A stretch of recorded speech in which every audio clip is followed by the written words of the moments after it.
Hello, and welcome back to the Historia Dramatica podcast. I'm your host, Willem Conley. Thank you, as always, for listening. In the first episode of our series on the French expedition to Egypt, we set the scene. I explained the geopolitical situation on the eve of the expedition, and introduced some central characters whom we will follow throughout this series. I also attempted to give a rationale for the expedition, which was a lot harder than it sounds. I also gave a brief overview of Egyptian history from the 13th century onward. I don't wish to recapitulate all these details for you here, but I'm sure most of you have already listened to that episode anyway. If not, I'd encourage you to go listen to that first, then come back here. Anyway, after all this, we began the narrative in earnest, following Napoleon and his forces as they seized the little Mediterranean island of Malta, expelled its old inhabitants, the Knights of the Hospital of St. John, and left in their place a modern French-style republican government.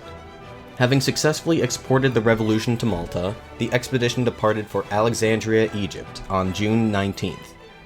They left just in time because, despite their best efforts to the contrary, British intelligence had been aware of the presence of the French Armada in the Mediterranean for quite some time now, although they were as yet unsure of its destination.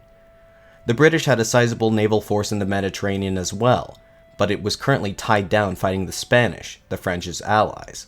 So, the Admiral of the Mediterranean Fleet, the Earl of St. Vincent, dispatched Vice Admiral Horatio Nelson with a small squadron to investigate. After Nelson, whom we gave a proper introduction to last episode, sent his first reports on the French fleet from a position due west of Toulon, St. Vincent sent Admiral Nelson more ships and ordered him to intercept and engage with the French Armada directly. Nelson's fleet was consistently just one step behind the French. He arrived at Malta on the 22nd of June, only to discover that the French had departed 3 days prior. Correctly speculating that Napoleon's ultimate destination was indeed Egypt, Nelson immediately set off after them, and that night, the two fleets passed within 30 miles of each other in the fog of the night, neither being aware of the other's presence. The British arrived at Alexandria 6 days later. They made contact with the Sharif of Alexandria, Muhammad al-Quraim, who claimed to know nothing of any such invasion. This caused Nelson to doubt that Egypt had been their true destination after all. He departed the next day, sailing first for Sicily, then for Greece, in a fruitless search for the French fleet. Meanwhile, on board the Orient, the flagship of the French fleet, Napoleon and the commander of the fleet, Vice Admiral François-Paul Brousse, remained blissfully unaware of Nelson's progress, and the fleet continued on to Alexandria at its own leisurely pace. As he was prone to seasickness, Napoleon spent the majority of his time below deck, perusing books from the comfort of his own bed. When he wasn't in bed reading, Napoleon had lengthy intellectual conversations with two of his savants, the chemist Claude-Louis Berthollet and the mathematician Gaspard Monge. Topics of discussion ranged from chemistry to physics to politics to economics, but by far their favorite subject of debate was religion. Despite his personal ambivalence towards the spiritual, Napoleon often found himself in disagreement with Berthollet and his staunch atheism. Napoleon believed in some sort of distant, abstract creator, being what we would describe today as a deist. Oddly enough, at this time, Napoleon had a growing admiration for the religion of Islam. One of the books he had been studying below decks was the Quran. He had not exactly been converted, but he did come to regard the religion as a powerful tool for political organization, and he planned to fully use his cursory knowledge of Islam in order to win over his new Egyptian subjects. Evidence of Napoleon's attitude towards Islam can be found in a declaration he authored and issued to his soldiers once they made landfall. This declaration reads, in part, quote, "The people we will be living alongside are Muslims. Their first article of faith is, there is no other God but God, and Mahomet is his prophet. Do not contradict them. Treat them as you treated the Jews and the Italians. Respect their muftis and their imams as you once respected their rabbis and bishops. Have the same tolerance for those ceremonies prescribed by the Quran and for their mosques, as you had for the convents, for the synagogues, for the religion of Moses and of Jesus Christ. The Roman legions used to protect all religions. You will find here different customs to those of Europe, and you must get accustomed to them." End quote. On June 30th, the French fleet arrived on the coast of Egypt, having missed the British fleet by just 1 day. A direct landing in Alexandria was deemed too risky, so Napoleon ordered that the army disembark at the small fishing village of Marabou, some 5 or 6 miles west of the city. Admiral Bruess demurred, saying that given the narrowness of the coast and the poor weather, it would be extremely dangerous to disembark here and now. Bruess instead suggested that the landing take place at Aboukir Bay, further to the east, and that he be given 3 days' time to complete it. Napoleon objected, declaring, quote, "Admiral, we have no time to lose. Fortune has given me 3 days. If we do not take advantage of this, we are lost." End quote. Bruess turned out to be right, however, as the disembarkment was a disaster. There were hardly enough rowboats to get all the soldiers ashore. Men overloaded these small rowboats, many of which capsized in the choppy water. Few of the men could swim, and all told, it is reported that 20 to 30 of them drowned. In the early morning of July 2nd, Napoleon himself made it ashore, and gave the order to press forward to Alexandria, despite the fact that most of the army's provisions had yet to be offloaded, including, crucially, drinking water. Bedouin raiders, nomadic Arab inhabitants of the region, harassed the army's flanks. They charged in between columns of marching soldiers, killing or capturing any stragglers, and running off before a proper response could be mounted. The army arrived at Pompey's Pillar on the outskirts of the city around 8 a.m. that morning. From there, they were able to observe the city of Alexandria itself, and they were decidedly disappointed at what they saw. The city founded by Alexander the Great, once the capital of all Egypt, at one point the largest city in all the world, appeared to be nothing more than a shadow of its former glory. Only 25,000 now lived in a city that once boasted a population closer to 250,000. Luckily for the French, its fortifications were dilapidated, and there was only a single barrel of gunpowder to be found throughout the entire city. The defenders of the city numbered less than 600. Indeed, the sheik of the city, Muhammad al-Quraim, had disregarded the warnings of the British, and the invasion came as a complete surprise to him. Seeing the mass of French sails in the distance, he wrote a panicked letter to the Emir al-Hajj, Murad Bey, who was effectively the commander-in-chief of the Mamluk military. The letter read, quote, "My lord, the fleet which has arrived here is immense. One can neither see its beginning nor its end. For the love of God and his prophet, please send some fighting men to protect us." End quote. Murad Bey promptly wrote back to al-Quraim, simply asking him if the attacking army was on horseback or not. After learning that they were not, Murad Bey laconically declared, quote, "My men will destroy them, and I will slice open their heads like watermelons in the fields." End quote. Regardless, Murad Bey was all the way in Cairo, too far away to reinforce the city in time. Napoleon hoped to use the same ruse to capture Alexandria that he had used to capture Valletta and Malta. He sent a message to al-Quraim, stating that he had come as an ally of the Ottoman Sultan, and effectively asking him to surrender the city. Al-Quraim responded by riding out of the city at the head of a detachment of 20 Mamluk cavalrymen, and attacking a French scouting party. As had happened at Valletta, Napoleon was forced to order a direct assault. The dehydrated soldiers' desire to find water overwhelmed their fear of the gunfire and the stones hurled at them from the ramparts, and they were quickly able to scale the walls and enter the city. After having quenched their thirst, the French soldiers advanced through the city. Though they faced little organized resistance, they were fired upon by lone sharpshooters, who took up positions on rooftops and taller buildings. When he entered the city, Napoleon himself was shot at by 2 of these snipers. Fortunately for him, their shots only grazed him, and his bodyguards made short work of them. Al-Quraim himself had fled his compound, and now occupied a fortified position on Pharos Island, the former site of the lighthouse of Alexandria. Realizing that his situation was indeed hopeless, al-Quraim went to the French consulate, where Napoleon had set up his headquarters, and prostrated himself before him, proclaiming himself to be his slave.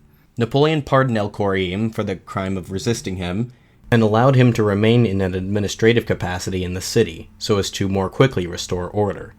All told, the French lost approximately 30 men taking the city. It was estimated that the Alexandrians lost around 700. Given that the city's garrison numbered around 500, it is difficult to tell how many of these casualties were civilians. With the city now firmly under his control, Napoleon issued an edict to his new subjects. This document explained the official reason for the invasion, the mistreatment of French merchants by the Mamluks. This document denounced the Mamluks as rapacious tyrants who had no right to rule over the land of Egypt. Elsewhere in this document, one can see how Napoleon attempted to use religion as a means of winning popular support. He claimed that the French were themselves faithful Muslims because they had destroyed the Knights of Malta. The declaration ends by exhorting all Egyptians to support the French, and outlining the punishments that would be meted out to those who oppose them. Now, a slight digression. The most interesting and comprehensive accounts of these events come from two Muslim scholars, Abd al-Rahman al-Jabarti and Nuqula bin Yusuf al-Turk. Unfortunately, al-Turk's writing is unavailable to me as it has only been translated from Arabic to French, and I cannot yet read French proficiently. However, al-Jabarti's History of the Period of the French Occupation of Egypt has indeed been translated into English, and it is quite a fascinating read. I mention al-Jabarti because he provides a valuable insight into the attitudes held by Egyptians towards the French invaders. He was not at all convinced by Napoleon's declaration, which he described as a, quote, miserable letter filled with incoherent words and vulgar constructions, end quote. Al-Jabarti dedicated 6 entire pages of his account to critiquing the grammatically incorrect Arabic the document was written in. Moreover, he was not convinced in the slightest by Napoleon's claims that the French were faithful Muslims. The declaration began with the statement, quote, in the name of God the Merciful, the Compassionate. There is no God but God. He has no son, nor has he an associate in his dominion. End quote. Al-Jabarti claimed that the statement was worded such that it rejected the core tenets of both Christianity and Islam. Rather, Al-Jabarti believed that the French were, first and foremost, quote, materialists who deny all God's attributes, end quote. He ends this section of the Chronicle by unleashing a volley of curses upon the French. Quote, may God hurry misfortune and punishment upon them. May he strike their tongues with dumbness. May he scatter their hosts and disperse them, confound their intelligence, and cause their breath to cease. End quote. It is, of course, worth restating that during this time period, Alexandria was little more than a backwater of a town, of less than 25,000 people.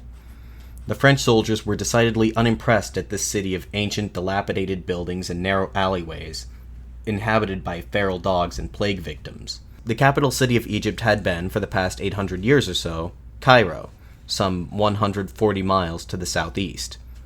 This was the true objective of the campaign. To achieve victory in Egypt, Cairo had to be captured as soon as possible, before the Mamluks could organize effective resistance to the invasion. As early as July 3rd, the very day after the capture of Alexandria, Napoleon ordered the division under General Desaix to begin marching to the city of Damanhur, some 130 miles southeast. Desaix's division would be followed by 3 others. The remaining divisions would march along a more northern route, capturing the port city of Rosetta, before the whole army would rendezvous at al-Rahmania and follow the route of the Nile River south to Cairo. Accompanying them would be a flotilla of smaller ships, mainly gunboats and transportation ships, under Captain Jean-Baptiste Perret. This flotilla not only carried the army supplies, but also many non-combatants, namely the savants. Damanhur was a 3 days' march away, across desert terrain. It would have been difficult under normal circumstances, but conditions were made worse by the fact that the army was still critically under-provisioned, as the ships were still in the process of unloading supplies. As well, they were under constant harassment by the Bedouin raiders. Earlier, Napoleon had tried to strike a deal with the Bedouin chieftains. In exchange for a rather large sum of money, the Bedouins would provide 1,000 horses and camels, as well as their service as advance scouts. Additionally, they would return all the captives they had taken during the attack on Alexandria. However, on returning to their camps, the Bedouin chieftains received word that the Grand Mufti of Cairo had issued a fatwa, or decree, declaring that all faithful Muslims should oppose the French occupation. The Bedouins answered this call to arms, and the only part of the deal they honored was the release of the prisoners. The Bedouins immediately resumed harassing the French columns, and accounts of the prisoners' mistreatment at their hands inspired horror among the ranks. Temperatures reached 35 degrees Celsius, or 95 degrees Fahrenheit, and the soldiers baked in their stuffy wool uniforms. The 2 canteens worth of water the soldiers carried with them were quickly consumed. The few villages the army happened upon during their march were either abandoned, with their wells rendered unusable, or occupied by inhabitants who were unwilling to help. All told, the French suffered a few hundred casualties during the march to Damanhur, although exact numbers proved difficult to find. Some were carried off by Bedouin raiders. The vast majority of deaths were due, obviously, to dehydration, while many men, unwilling to continue suffering, committed suicide. General Desaix's division arrived at Damanhur on the 6th of July, after having marched for 4 days straight. The remaining divisions arrived over the next 3 days. Napoleon himself did not leave Alexandria until July 7th. He was busy tying up loose ends, leaving behind a garrison of 2,000 men, and appointing the wounded General Kleber as the military governor. He also, anticipating the return of the British squadron, ordered his fleet to take up a defensive position in Abu Kir Bay, just to the west of Alexandria, or set sail for Corfu, an island off the coast of Greece that had been ceded to France following the War of the First Coalition. Admiral Brouess decided to do the former, a decision that would ultimately prove disastrous.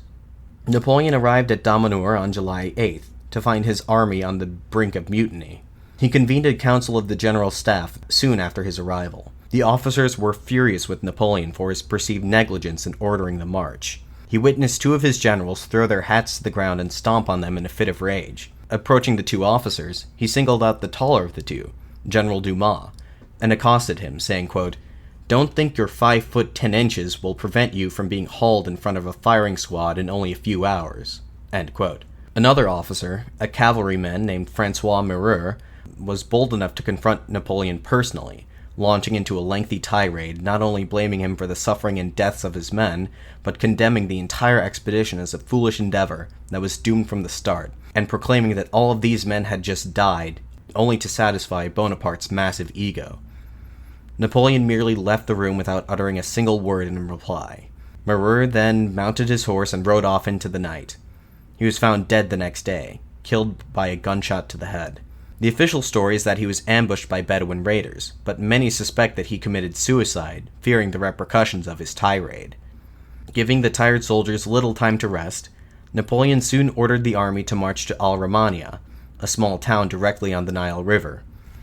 The dehydrated soldiers delighted at the sight of the river. Many ran directly into it, some still fully clothed, and drank directly from it. On emerging from the river, they found watermelons growing on its banks in abundance. July 10th was henceforth known to the soldiers present that day as the Feast of St. Watermelon. Later that day, Napoleon had all 5 divisions form ranks for review. He gave a rousing speech, assuring his men that the worst of their tribulations were over, and that they would soon fight against the Mamluks, and that they would soon achieve the glorious victory that they had been promised. Napoleon's oratory skills won the day, and from this point forward there would be no further murmurings of treason. By this point in time, Murad Bey had managed to amass a rather sizable force, and was heading towards the village of Shubrakit, some 8 miles or 13 kilometers due south. Napoleon ordered General Desaix's division to advance on the village, which they reached on the night of July 12th. The next morning, the men awoke to the sound of a band playing La Marseillaise. They prepared for battle. The Mamluks were quickly approaching. They numbered around 14,000. Of these, 10,000 were regular foot soldiers, but the true strength of the Mamluk army lay in its cavalry. To counter them, Napoleon ordered his men to form into a square formation. This was a defensive position which consisted of multiple ranks of soldiers forming a hollow square. Cavalry often relied on their advanced mobility to maneuver around enemy lines and attack from the flanks, but in a square formation, enemy cavalry would be met with a wall of bayonets, regardless of whichever side they approached from. The Mamluk cavalry never even attempted a direct attack.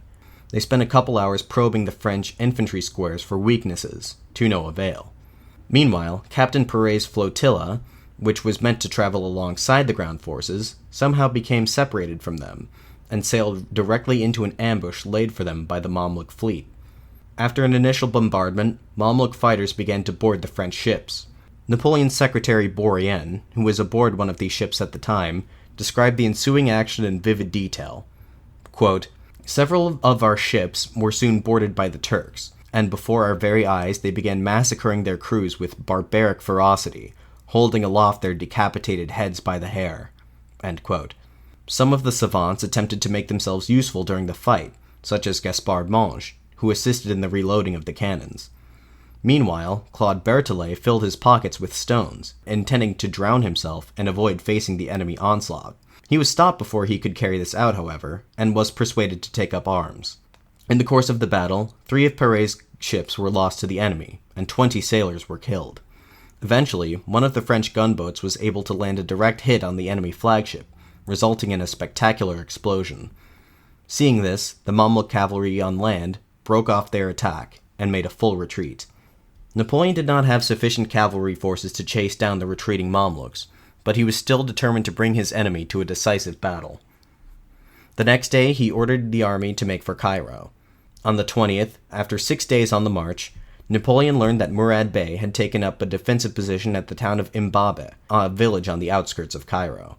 Crucially, Imbabe was located on the left bank of the Nile, saving the French the trouble of crossing the river. On the morning of the 21st, he ordered his men to advance towards the Mamluk position. As they marched, the domes and minarets of the city of Cairo appeared on the horizon, as well as the tops of the pyramids of Giza, from which the impending Battle of the Pyramids draws its name. Also appearing on the horizon was the enemy force. Estimates as to the size of the force that awaited them range wildly. Napoleon's own calculus places Murad Bey's force at between 16 and 18,000, while some historians have ventured that it was high as 78,000. Regardless of the actual numbers, infantry would have once again made up a majority of the Mamluk force, including Ottoman janissaries, Cairene militiamen, and some irregulars. Alongside them were the feared Mamluk cavalry. In all likelihood, Murad Bey's forces outnumbered Napoleon's to some degree. As at Schuberkit, Napoleon's plan was to have his divisions form up into squares to counter the enemy cavalry. Realizing what was happening, the Mamluks attempted to charge towards the 2 divisions on their right flank before they could close ranks. The sight of charging Mamluk horsemen was both a sight terrifying and fascinating. Wearing exotic, brightly colored clothing, each Mamluk warrior carried no less than 6 firearms into battle, tossing each one to the side after he fired it. Once his ammunition was spent, the Mamluk would then draw his saber, some of which were powerful enough to sever the head of an ox in one blow. All the while, they uttered terrifying high-pitched war cries, barreling forward on their horses at full speed. However, the 2 French divisions were able to form up in time and maintain their composure. They unleashed a devastating volley of fire on the Mamluks at close range. The shock tactics the Mamluks typically relied on to shatter the enemy's resolve would not work here.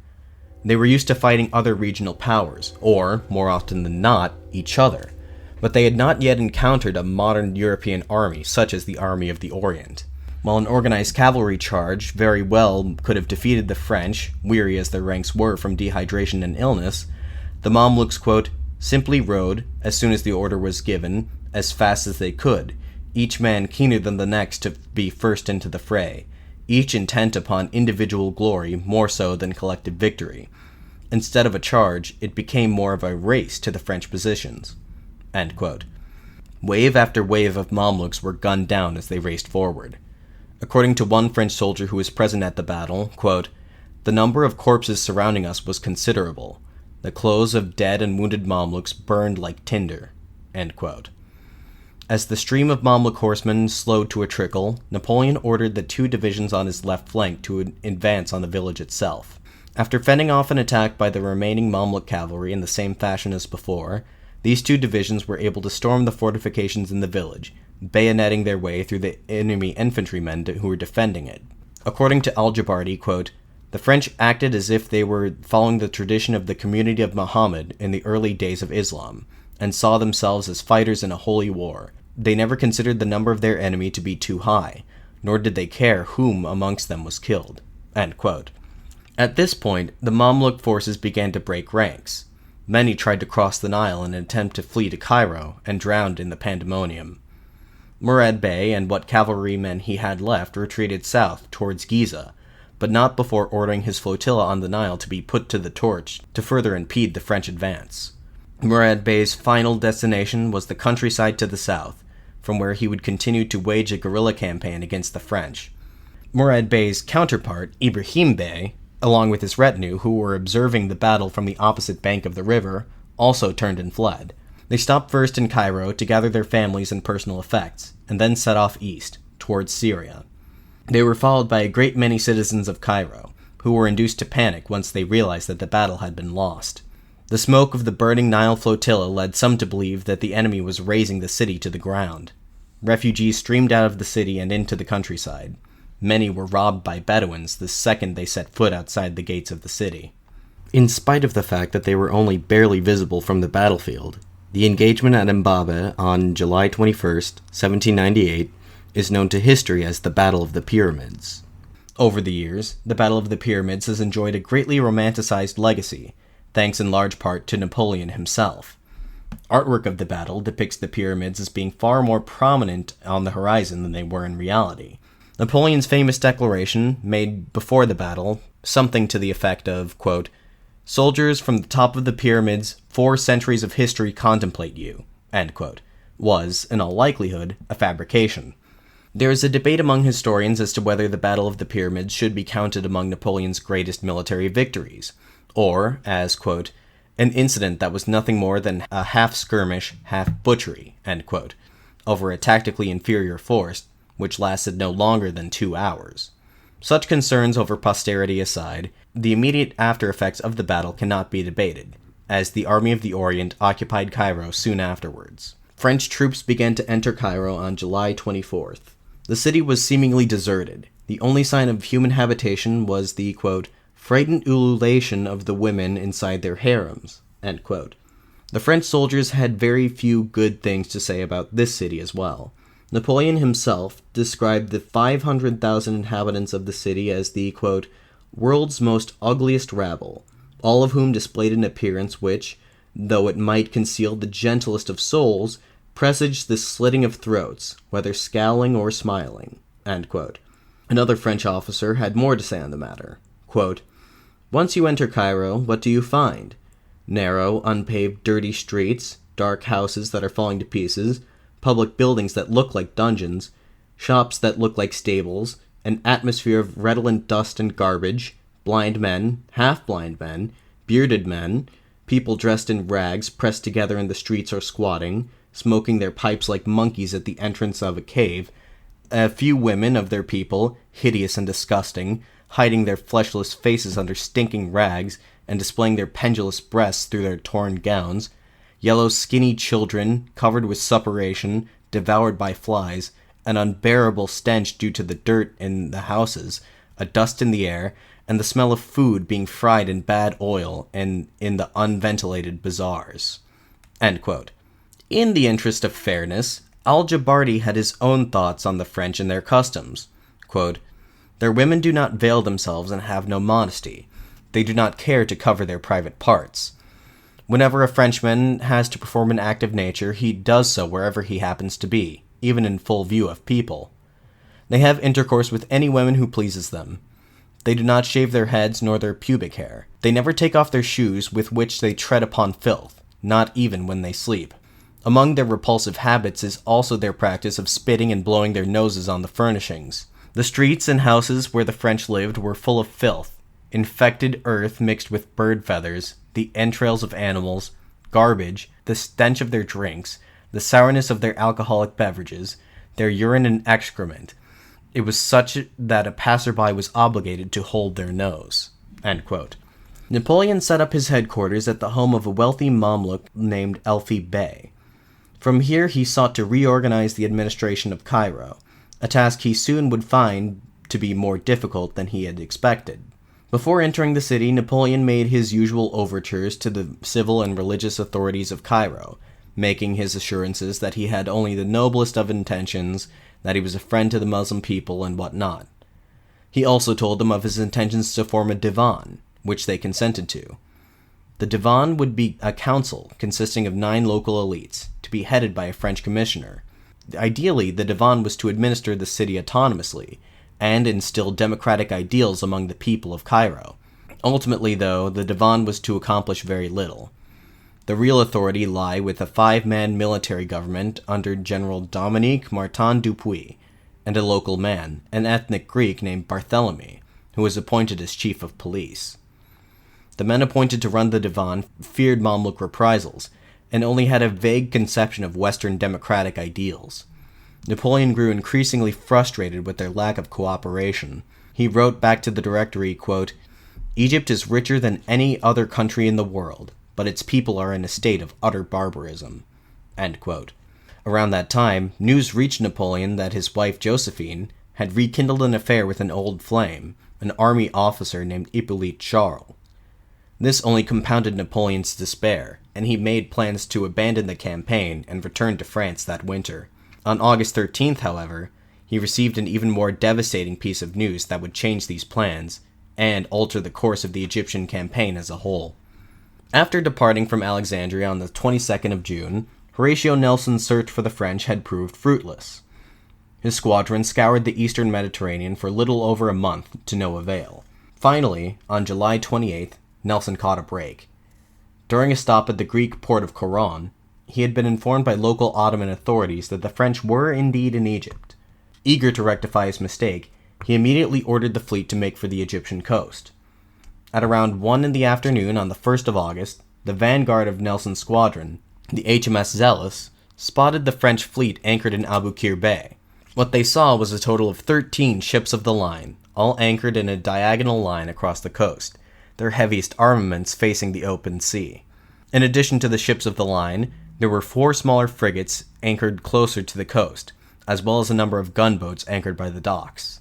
The western flank of the bay was protected by a series of impassable shoals and rocky outcroppings, as well as an artillery installation and a coastal fortress at the tip of the peninsula. The alarm was raised at the sight of the incoming British fleet. The French sailors, the majority of whom were ashore at the time, scrambled back to their battle stations. But the French fleet remained critically undermanned. It is estimated that some ships were without as much as a third of their crew. Many of the French sailors present were young and inexperienced, being teenagers and young men recruited from Toulon and other French coastal cities, mere days before the fleet set sail. The French would have very little time to prepare. Nelson intended to engage the enemy fleet that very evening. At 3 o'clock, Nelson proposed a toast to his officers, that tomorrow he would either earn a peerage or a state funeral in Westminster Abbey, either a glorious victory or a hero's death. The impending battle would be decisive. Vice Admiral Brouesse, meanwhile, decided to stay put. The fleet, undermanned as it was, could not afford to unanchor and fight under sail. Brouesse merely hoped that he could rely on their broadsides and the coastal batteries to defeat the British. Brouesse's strategy depended on the British forming up in a line parallel to the French, as was typical naval strategy at the time. The British would have played directly into Brouesse's hand had it not been for the action of Sir Thomas Foley, captain of the HMS Goliath. Taking the initiative, Foley attempted to maneuver his ship between the foremost of the French line and the coast. This was a very risky move indeed. The British had a very rudimentary knowledge of the bay's geography. One of their ships, the HMS Culloden, had run aground on the shoals already. But there was enough space for the Goliath to pull off the maneuver successfully. 3 more ships, the Zealous, the Orion, and the Audacious, followed after. The rest of the squadron was ordered to engage the French from the other side. The front of the French fleet was soon surrounded. Caught in the crossfire, the 2 ships at the head of the French line, the Guerrière and the Concurrent, were soon critically damaged and overtaken by British boarding parties. But the battle was not yet lost for the French. The majority of their ships were holding out. The French flagship, the Orient, had 120 cannons and outgunned any one ship in the British squadron. The Orient's broadsides soon overtook the HMS Bellerophon, killing or wounding most of its chain of command and splintering its masts.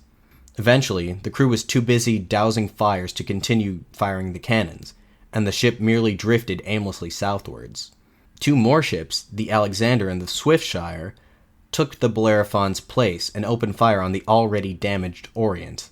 Despite suffering from a head wound and missing one or both of his legs, depending on the source, Admiral Brouesse remained on the deck of his flagship toward the end, calling out orders until a cannonball, quote, struck him and nearly cleaved him in 2, end quote. Admiral Nelson had also been wounded during the course of the battle, although not nearly as seriously as his French counterpart. He was struck in the right eye by a piece of debris and was blinded. He melodramatically fell into the arms of one of his officers and exclaimed, quote, I am killed. Remember me to my wife, end quote. He was then taken below decks to receive first aid. and soon after he found out that he was not, in fact, killed. As the battle raged on, a fire broke out aboard the Orient.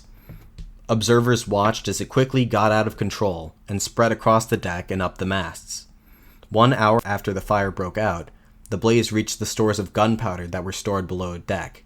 The concussion of the resulting explosion was felt throughout the bay. The flash lit up the night sky as far as Rosetta, some 60 miles away. Quote, "Whole sections of the ship, masts, spars, and riggings flew sky high, mingled with human bodies, and all came down in a sudden shower. As the carcass of the ship sank to the bottom, many of those in the water were dragged along with it." End quote. The deafening blast was followed by 10 minutes of absolute silence. There was a sort of unofficial ceasefire, as all present looked on in astonishment and apprehension.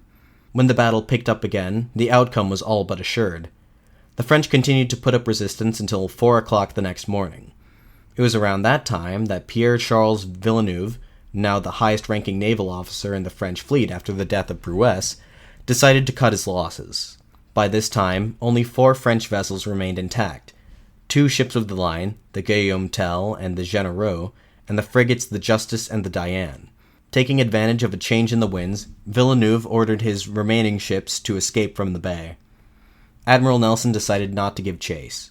The British spent the following day counting their losses, which, all told, amounted to around 1,000 casualties. But none of their ships were completely destroyed.